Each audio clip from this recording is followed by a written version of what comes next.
Sebelum melanjutkan, jangan lupa subscribe dulu. Terima kasih. Bab 189, Masa Perkuliahan di Institut Duanren dimulai. Ada sekitar 20 hari atau lebih sebelum semester baru Institut Duanren dimulai. Huang Xiaolong berencana untuk menelan pil roh kelas 7 dan 2 pil roh kelas 6 yang tinggi dari hadiah pertempuran kota kekaisaran dan berkultivasi untuk meningkatkan kekuatannya sedikit lebih banyak sebelum semester dimulai. Tanpa ragu, Huang Xiaolong melemparkan pil bundar kecil kelas 7 itu ke dalam mulutnya. Sumber esensi ki pertempuran yang melimpah langsung mengalir ke meridian dan laut ki Huang Xiaolong. Dia dengan cepat menjalankan taktik Asura untuk memurnikan dan menyerapnya. Saat Huang Xiaolong memurnikan pelet tingkat 7 ini, naga hitam dan biru muncul, melayang di atasnya dan melahap energi spiritual sambil berkultivasi juga. Begitu Huang Xiaolong berhasil menembus alam Xiantian, roh bela dirinya memadat menjadi wujud padat, bisa bertarung dan berkultivasi juga. Bukan hanya itu saja, dalam 2 hari terakhir Huang Xiaolong menyadari bahwa roh bela diri naga kembarnya bisa terhubung dengan alam naga kuno dan menyerap ki naga sejati kuno. Sementara naga hitam dan biru berkultivasi di kehampaan di atas Huang Xiaolong, menyerap energi ke dalam tubuh mereka, energi berwarna merah keemasan terlihat mengalir keluar dari atas. Ini adalah ki yang disebutkan sebelumnya dari naga sejati dari zaman kuno. Ki naga sejati menyembur turun dari kehampaan, setengahnya diserap oleh naga kembar dan setengahnya lagi dipindahkan ke tubuh Huang Xiaolong, disempurnakan dan diserap. Ki naga sejati adalah salah satu energi spiritual bawaan tingkat atas yang terbentuk di dunia ini. Dapat dikatakan memiliki tingkat yang sama dengan energi spiritual dunia bawah dari dunia bawah dan mungkin bahkan lebih tinggi dengan selisih yang kecil. Saat ki naga sejati memasuki Huang Xiaolong dan menyebar ke setiap bagian tubuhnya, Huang Xiaolong dapat mendeteksi perubahan signifikan.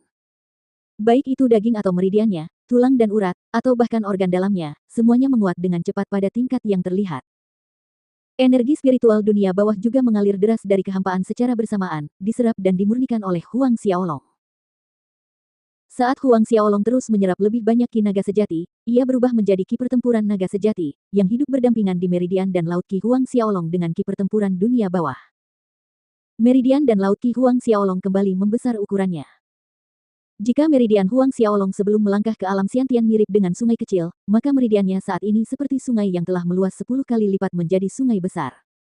Begitu pula dengan laut ki-nya, yang meluas lebih dari 10 kali lipat dari sebelumnya. Saat ia berhasil menembus alam Xiantian, ki pertempuran yang seperti gas telah sepenuhnya berubah menjadi bentuk cair. Energi yang terkandung dalam satu tetes ki pertempuran dengan mudah melampaui 100 kaki kubik ki pertempuran gas beberapa kali lipat. Mereka bertiga, Huang Xiaolong, naga hitam dan naga biru, terus menyerap energi, memurnikannya, dan berkultivasi. Waktu terus berjalan, 1 hari berlalu. Lalu 2 hari berlalu. Dalam sekejap mata, setengah bulan telah berlalu. Butuh waktu sebanyak itu bagi Huang Xiaolong untuk menyempurnakan pil tingkat 7. Selama setengah bulan itu, Huang Xiaolong awalnya hampir menembus kekuatan Xiantian First Order. Namun, dengan bantuan pil tingkat 7, ia kemudian berhasil menembus kekuatan Xiantian First Order, dan akhirnya Xiantian First Order. Orde pertama Xiantian akhir. Pelet tingkat 7 ini disempurnakan dari seorang ahli Xiantian tingkat ke-8.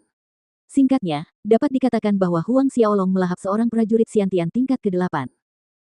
Meski begitu, Huang Xiaolong kecewa. Ia berharap setidaknya ia akan mencapai puncak orde pertama Xiantian akhir setelah menyempurnakan pil tingkat 7 itu. Namun, di saat berikutnya Huang Xiaolong menggelengkan kepalanya dengan masam, merasa bahwa dia terlalu serakah.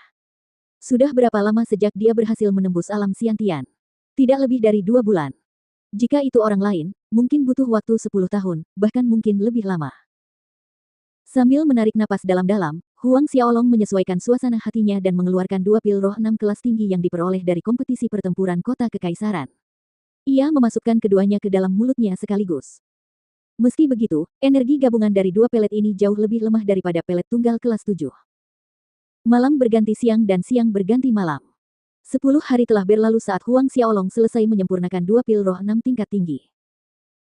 Namun, Huang Xiaolong tetap berada di tahap Xiantian tingkat pertama akhir bahkan setelah mengonsumsi pil tersebut, dan tidak berhasil menembus ke tahap puncak tahap Xiantian tingkat pertama akhir. Meskipun spirit dan kelas 6 dan 7 sangat langka dan berharga, serta bermanfaat untuk peningkatan ki pertempuran dan kultivasi seseorang, ada batas pada kelebihannya. Kalau tidak, bukankah generasi muda dari keluarga super itu akan menelan spirit dan kelas 5 dan kelas 6 untuk meningkatkan diri mereka tanpa henti? Berbagai murid dan jenius yang meningkatkan kultivasi mereka dengan sangat bergantung pada penggunaan sejumlah besar pelet roh mengabaikan fondasi yang kokoh. Selain itu, setiap tahap terobosan ki pertempuran sulit. Sebagian besar jenius superfamili ini terjebak di puncak orde pertama Xiantian akhir atau puncak orde kedua Xiantian akhir, tidak dapat melangkah ke orde ketiga untuk waktu yang lama. Ini terutama karena fondasi mereka yang lemah. Saat mengakhiri sesi meditasinya, Huang Xiaolong menghitung dalam hati. Masih ada 2 hari lagi hingga dimulainya semester baru di Institut Duanren. Jadi, ia tidak meninggalkan medan perang kuno itu. Sekali lagi, Huang Xiaolong melanjutkan usahanya untuk mengolah taktik Asura dan kitab suci metamorfosa tubuh secara bersamaan. 2 hari berikutnya berlalu di tengah upaya Huang Xiaolong. Menjalankan kedua teknik secara bersamaan jauh lebih lancar bagi Huang Xiaolong daripada sebelumnya. Jika hal-hal terus berlanjut seperti ini, tidak akan butuh waktu lama sebelum ia dapat menjalankannya secara penuh pada saat yang sama tanpa hambatan. Puas, Huang Xiaolong keluar dari medan perang kuno. Di luar ruang dimensi medan perang kuno, langit mulai cerah saat matahari perlahan terbit di cakrawala. Huang Xiaolong melangkah menuju aula besar istana, lalu memerintahkan salah satu pelayan budak untuk memanggil Zhao Su, Yuming, dan Fei Hou ke aula besar. Beberapa saat kemudian, mereka bertiga tiba di aula utama. Huang Xiaolong memberi isyarat kepada mereka untuk duduk setelah memberi salam. Ketika mereka berempat sudah duduk, Huang Xiaolong bertanya kepada Fei Hou tentang kemajuan migrasi keluarga Huang ke kota Kekaisaran Duanren. Yang mulia, anggota keluarga Huang sudah dalam perjalanan menuju kota Kekaisaran, melewati kerajaan Baolong. Namun dengan kecepatan mereka akan membutuhkan beberapa bulan lagi sebelum tiba di kota Kekaisaran Duanren. Fei Hou menjawab dengan hormat. Mereka dikawal oleh kakak senior Hao Tian dan sekelompok pengawal istana Marsekal. Keselamatan mereka berada di tangan yang tepat. Huang Xiaolong mengangguk. Kemudian, dia menoleh ke arah Yuming. Yuming, aku harus merepotkanmu untuk bergegas dan bergabung dengan mereka. Meskipun Marsekal Hao Tian dan para penjaga mansion bersama keluarganya, Huang Xiaolong tidak merasa tenang. Baik, Yang Mulia. Yuming menanggapi perintah itu dengan rasa hormat seperti biasanya. Bagaimana situasi di pihak Yao Fei? Huang Xiaolong melanjutkan. Fei Hou tertawa sambil menjawab, Yao Fei masih mencari lelaki tua berpakaian hitam itu. Zhao Su menambahkan, jika dia tahu orang tua itu sudah dimakan oleh penguasa, dia pasti akan muntah darah. Komentar Zhao Su memicu ledakan tawa. Huang Xiaolong berdiri dan berkata, hari ini adalah awal tahun ajaran baru Institut Duanren. Aku akan pergi ke sana untuk melihatnya. Yang Mulia, saya akan pergi bersamamu. Zhao Su berdiri dan berkata. Huang Xiaolong menggelengkan kepalanya, tidak perlu. Tidak akan ada bahaya besar di dalam lingkungan Institut Duanren. Selain itu, Huang Xiaolong tidak ingin bergantung pada perlindungan Zhao Su sepanjang waktu.